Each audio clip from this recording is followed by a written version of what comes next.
कैसे हैं आप लोग? हम लोग एल्केन का रिएक्शंस पढ़ रहे हैं और एल्केन का जो इंपॉर्टेंट रिएक्शंस है, फ्री रेडिकल सब्स्टिट्यूशन रिएक्शन, वो हम डिस्कस कर चुके हैं। आज हम लोग कुछ इंफॉर्मेटिव रिएक्शंस की बात करेंगे जिससे कभी कभी सवाल पूछ दिया जाता है। तो आज हम बात करेंगे एल्केन का फ्यू इंफॉर्मेटिव रिएक्शंस, जैसे फर्स्ट क्रैकिंग एंड पाइरोलिसिस, इसकी बात करेंगे। सेकंड नाइट्रेशन ऑफ एल्केन की बात करेंगे। थर्ड आइसोमराइजेशन ऑफ एल्केन में रिएजेंट क्या है, ये कभी कभी पूछ दिया जाता है। And fourth aromatisation of alkene. इस वीडियो में आज हम इनके बारे में थोड़ा आइडिया लेंगे कि क्या और किस तरह के सवाल पूछे जाते हैं या इनका मतलब क्या है। तो अगर हम बात करें बेटा cracking, first cracking of hydrocarbon, हम बात कर रहे हैं एल्केन का। बेटा क्रैकिंग का मतलब होता है कि हाइड्रोकार्बन को हाई टेम्परेचर पे हीट करना, और हाई टेम्परेचर पे अगर हम रिएक्शंस कर रहे हैं तो चलिए प्रोसेस वाया फ्री रेडिकल। तो मान लो हमारे पास प्रोपेन है और इसको हमने हीट किया, तो क्रैकिंग का मतलब क्या है इसका, what is meaning of cracking? तो क्रैकिंग का मतलब होता है formation of lower molecular mass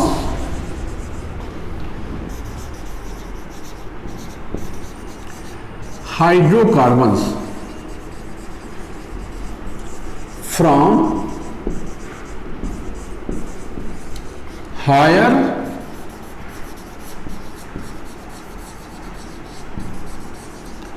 molecular mass hydrocarbon, formation lower molecular mass hydrocarbons from higher molecular mass hydrocarbon on heating। तो क्रैकिंग का यही मतलब है। जैसे मान लीजिए इथेन है और प्रोपेन है,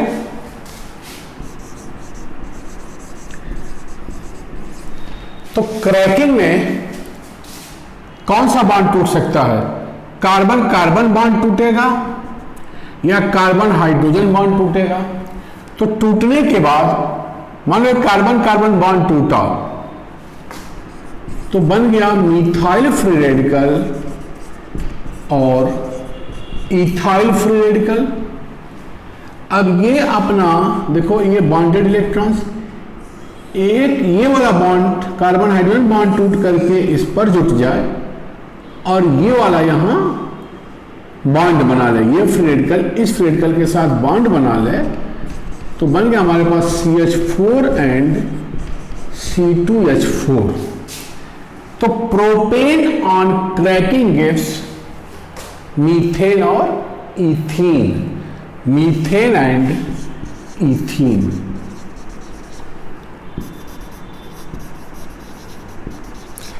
तो हायर मॉलिक्यूलर मास हाइड्रोकार्बन से लोअर मॉलिक्यूलर मास हाइड्रोकार्बन का बनना, ये हीट करने पर this is cracking.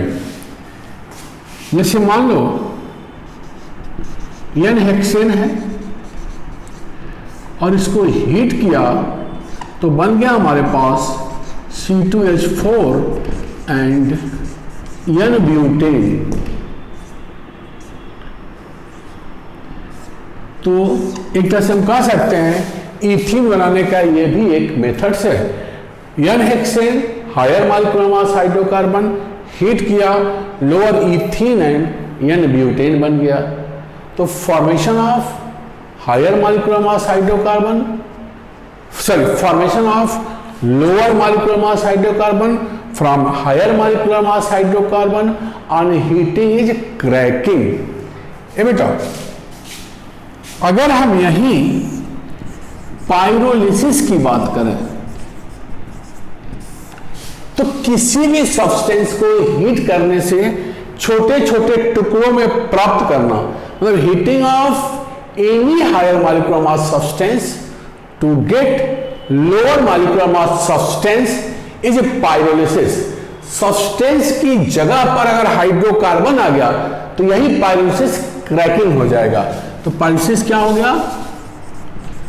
Formation of lower molecular mass substances from higher molecular mass substance on heating। किसी भी कंपाउंड को जिसका मॉलिक्यूलर मास ज्यादा है हीट करने से छोटे छोटे मॉलिक्यूलर मास ऑफ कंपाउंड का मिलना, दिस इज पाइरोलिसिस। तो हम कह सकते हैं thus pyrolysis of hydrocarbon is cracking. Pyrolysis of hydrocarbon is cracking. तो ये हो गया बेटा क्रैकिंग एंड पाइरोलिसिस। सेकंड है नाइट्रेशन ऑफ एल्केन। दूसरी बातें जो हम लोग करने जा रहे हैं वो है हमारा नाइट्रेशन ऑफ एल्केन। ये बेटा नाइट्रेशन भी एल्केन का पहला पूछा जाता है कि किस फेज में होता है। तो nitration of alkane takes place in vapour phase, माने हाई टेम्परेचर पे एल्केन का नाइट्रेशन होता है। तो ये nitration of alkane takes place in vapour phase. पूछा जाता है कभी कभी कि नाइट्रेशन किस फेज में होता है। जैसे मान लो ये एल्केन है, इंफॉर्मेशन है बेटा high temperature around 400 degree centigrade पर नाइट्रो एल्केन का बनना। क्लियर? तो जब रिएक्शंस हाई टेम्परेचर पर हो रहा है तो यहां भी क्रैकिंग होगा। तो ये कह सकते हैं कि किसी एल्केन का नाइट्रेशन करते हैं तो we get a mixture of nitro derivatives due to cracking of carbon carbon as well as carbon hydrogen bond. ये बॉन्ड कार्बन कार्बन भी टूटेगा और कार्बन हाइड्रोजन भी टूटेगा टू गिव द प्रोडक्ट। जैसे अगर हम इथेन की बात करें और कोई पूछे ये नाइट्रेशन से क्या देगा, तो एक तो ये प्राइमरी हाइड्रोजन है, प्राइमरी हाइड्रोजन की जगह पर हम नाइट्रो ग्रुप लगा दिए CH3 CH2 NO2। दूसरा ये कार्बन कार्बन बॉन्ड टूटा, देखो दो तरह का बॉन्ड टूटेगा, चाहे कार्बन हाइड्रोजन बॉन्ड टूटे तो ये बना, कार्बन कार्बन बॉन्ड टूटेगा तो ये भी मिथाइल है ये भी मिथाइल है, तो नाइट्रो इथेन के साथ नाइट्रोमीथेन भी बनेगा। तो we get nitroethane as well as nitromethane. तो क्या कह सकते हैं बेटा कि nitration results into formation of a mixture of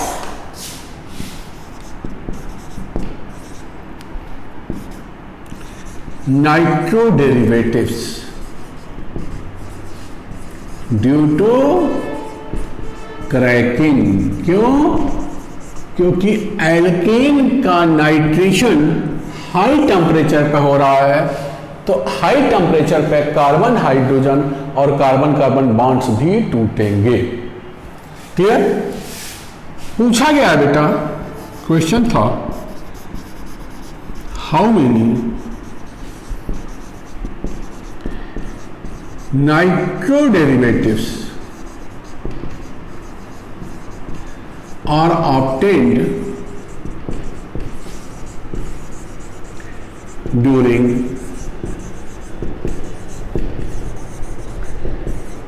nitration of propane. यह सवाल पूछा गया था बेटा। तो अगर हम प्रोपेन को सोचें, ये प्रोपेन है, अगर हाइड्रोजन को देखें, एक तो 2 डिग्री हाइड्रोजन है और ये सेम प्राइमरी हाइड्रोजन है, तो ये हाइड्रोजन टूटेगा, पहला ये हाइड्रोजन टूटेगा, सेकंड ये वाला कार्बन कार्बन टूटे या ये वाला टूटे, कोई भी कार्बन कार्बन बॉन्ड टूटे तो बचेगा क्या? यहां मिथाइल बचेगा और यहां इथाइल बचेगा। तो प्राइमरी हाइड्रोजन अगर टूटा, हम नाइट्रेशन कर रहे हैं हाई टेम्परेचर पे, प्राइमरी हाइड्रोजन टूटेगा तो 1 नाइट्रोप्रोपेन,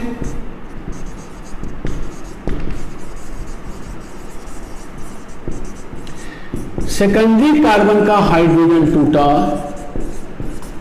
तो 2 नाइट्रोप्रोपेन,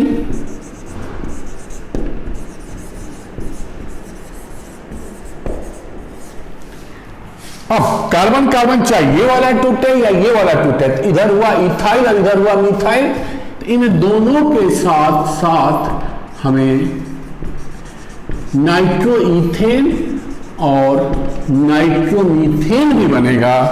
यहां आंसर हो जाएगा इसका हाउ मेनी नाइट्रो डेरिवेटिव्स, तो आंसर हो गया 4। 1 nitropropane, 2 nitropropane, nitro ethane and nitromethane. तो 4 nitro derivatives will be obtained on nitration of propane। Main important point, nitration of alkane takes place in vapor phase, high temperature पे होगा, मतलब it results into formation of a mixture of nitro derivatives। क्यों? Because of cracking at high temperature। तो this is about nitration। अब third जो हम आज discuss करेंगे इस वीडियो में, वो है हमारा आइसोमराइजेशन ऑफ एल्केन। क्या बात करेंगे बेटा? Isomerisation of alkane. देखो, मतलब है कि एल्केन का आइसोमर बनना, और एल्केन में आइसोमर कौन सा बनता है? Chain isomer. स्ट्रक्चरल आइसोमर में कौन सा? Chain isomer. चेन आइसोमर कितने कार्बन से शुरू होता है? 4 कार्बन से। तो पहला क्वेश्चन पूछा जाता है कि रिएजेंट क्या यूज करते हैं? रिएजेंट यूज्ड एज, याद कर बेटा, AlCl3 HCl हीटिंग, या कई जगह ये भी लिखा Al2Cl6 हीटिंग। ये ऐसा रिएजेंट है जो स्ट्रेट चेन एल्केन का ब्रांच देगा चेन, या ब्रांच ऑलरेडी है तो फॉरवर्ड ब्रांच्ड चेन प्रोडक्ट बनाएगा। जैसे हम एन ब्यूटेन की बात करें,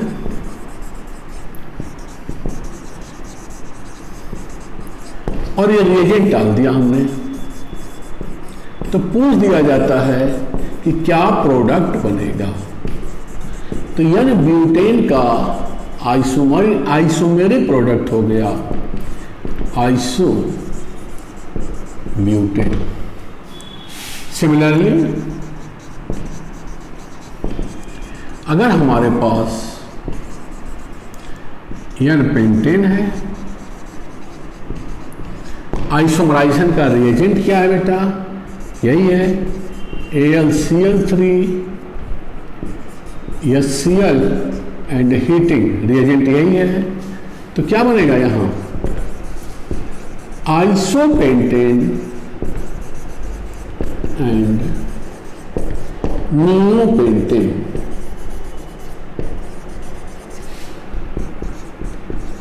iso pentane and neo pentane. खाली आइसोपेंटेन को हीट करेंगे तो नियो पेंटेन बनेगा, तो चेन आइसोमर बनता है। तो this is isomerisation of alkane. Important point, वो कौन सा रिएजेंट है जो एल्केन के आइसोमराइजेशन में यूज करते हैं, AlCl3 एंड HCl या Al2Cl6। आइसोमर्स एल्केन में कितने कार्बन से शुरू होता है, स्ट्रक्चर आइसोमर एल्केन में 4 कार्बन से शुरू होता है, अदरवाइज आइसोमर एल्केन में 2 कार्बन से शुरू होता है। जो मैं बताया था 2 कार्बन का कौन सा आइसोमर है, बोलो, कन्फॉर्मेशनल आइसोमर, जहां हम बात किए थे इक्लिप्स एंड स्टैगर्ड फॉर्म, ये सब बातें हम लोग किए हुए हैं, ठीक है। तो ये इंफॉर्मेशन है आइसोमराइजेशन ऑफ एल्केन का। And fourth, it is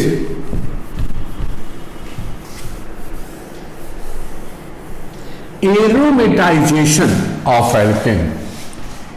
aromatisation of alkene का मतलब एल्केन से एरोमेटिक हाइड्रोकार्बन का बनना। Aromatic hydrocarbon, lowest molecular mass aromatic hydrocarbon क्या बेटा, बेंजीन। तो 6 कार्बन होता है बेंजीन में। इसको बनाने के लिए कौन से एल्केन का एरोमेटाइजेशन करोगे, n हेक्सेन का।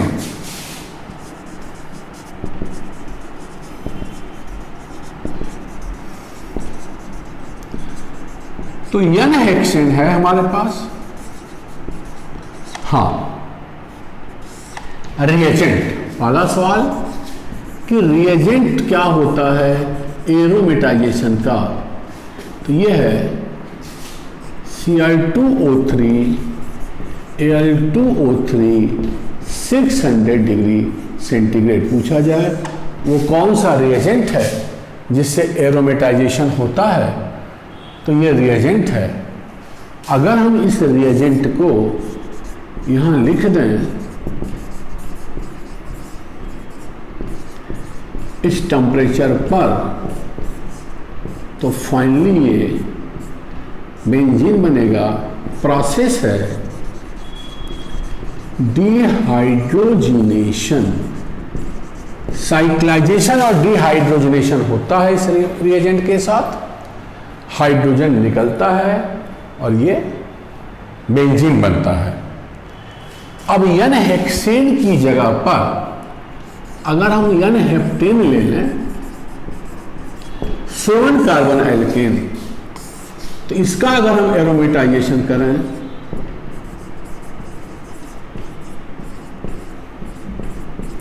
तो यहां बन जाएगा एरोमेटिक कम हाइड्रोकार्बन टॉलुइन। एरोमेटाइजेशन का जो सवाल अब तक दिखा है वो ये है बेटा, क्वेश्चन पूछा गया था, क्वेश्चन फॉर्म में देखो, how many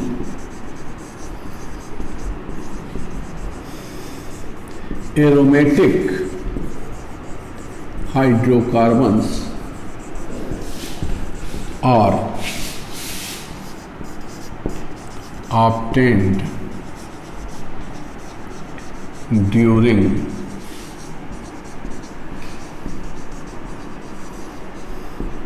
aromatization of n-octane।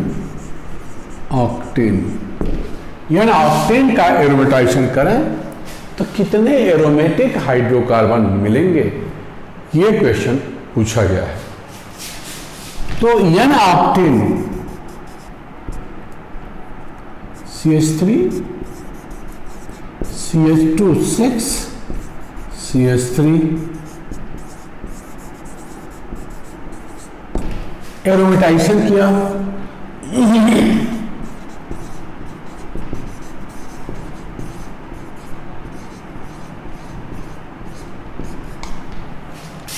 तो बनेगा इस केस में हमारे पास पहला एरोमेटिक हाइड्रोकार्बन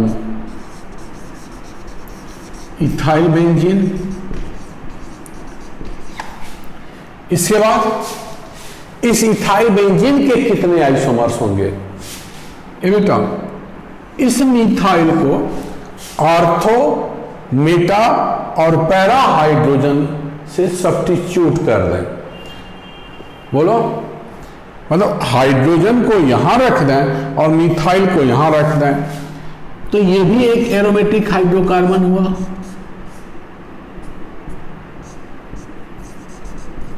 अगर दोनों मिथाइल आर्थो पे, इसका कॉमन नेम है आर्थोजाइलिन 1,2-डाइमिथाइल बेंजीन।